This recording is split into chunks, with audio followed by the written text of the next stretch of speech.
OBC की भी creamy layer को ख़त्म किया जाए। और इसके साथ जो आरक्षण का मामला है, हमारे को आरक्षण जो दिया गया है वो बीपी मंडल जी ने हमारे को 27% आरक्षण दिया था, परंतु केंद्र सरकार में तो वो लागू है और हरियाणा के अंदर हमारे साथ हमारा वो आरक्षण ख़त्म कर दिया है।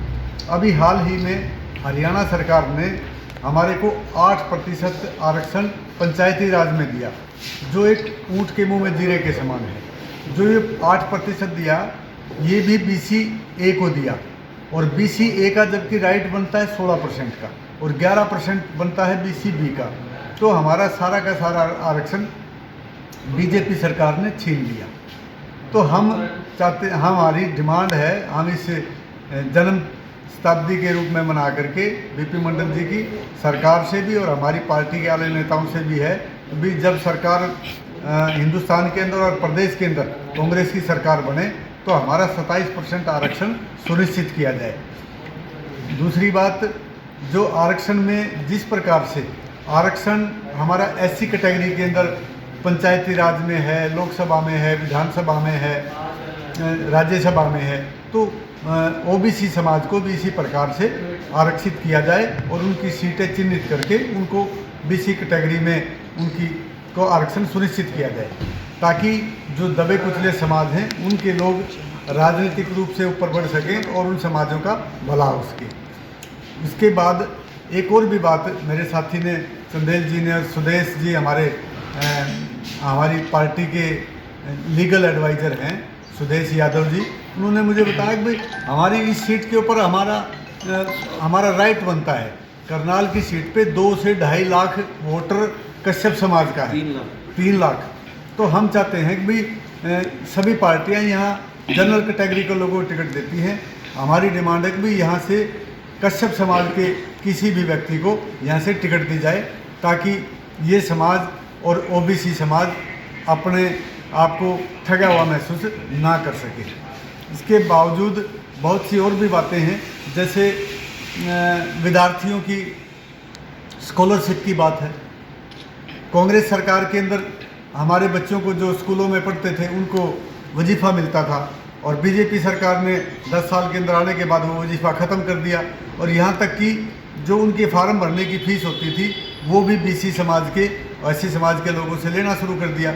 ये इन समाजों के साथ धोखा है। एक जुमलेबाजी के तहत OBC और SC की वोटें लेकर के बीजेपी ने उनके अधिकार छीन करके, उनका वजीफ़ा छीन करके उनके ऊपर कुठाराघात किया है। और इसके अलावा जो MBBS की जो बहुत सी सीटें हैं, IIT है, इनके अंदर जो सीटें बढ़ा दी गई हैं, जो फीस बढ़ा दी गई है, मेरी डिमांड है आप लोगों के माध्यम से, आप लोकतंत्र के चौथे स्तंभ हैं, हम चाहते हैं कि आप भी इस बात को ज़ोर शोर से उठाएं।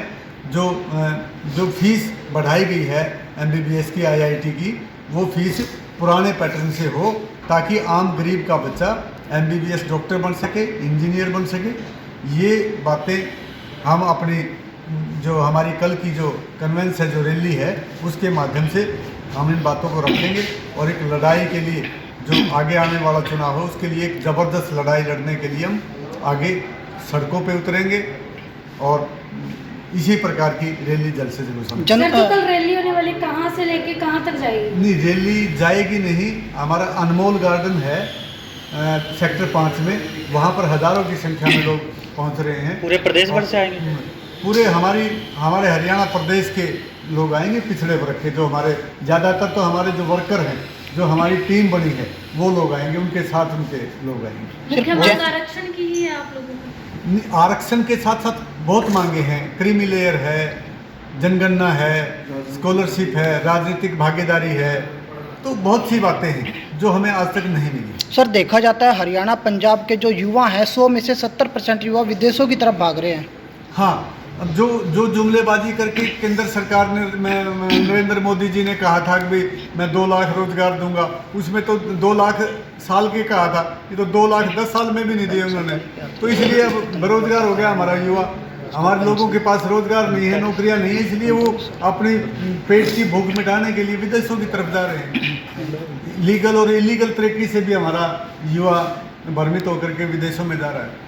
सर अभी एक स्कीम चलाई जा रही है कि जो मतलब युवा जॉब करना चाहते हैं वो जॉब ना करके बिजनेस करेंगे सरकार की तरफ से। बिजनेस करेंगे, सरकार दे उनको बगैर इंटरेस्ट के लोन दे। सरकार तो झूठ जुमलेबाजी मारती है। बिजनेस करेंगे, काहे में बिजनेस करेंगे? पेट में खाने के लिए तो रोटी नहीं है, बिजनेस कहाँ से बिजनेस होगा?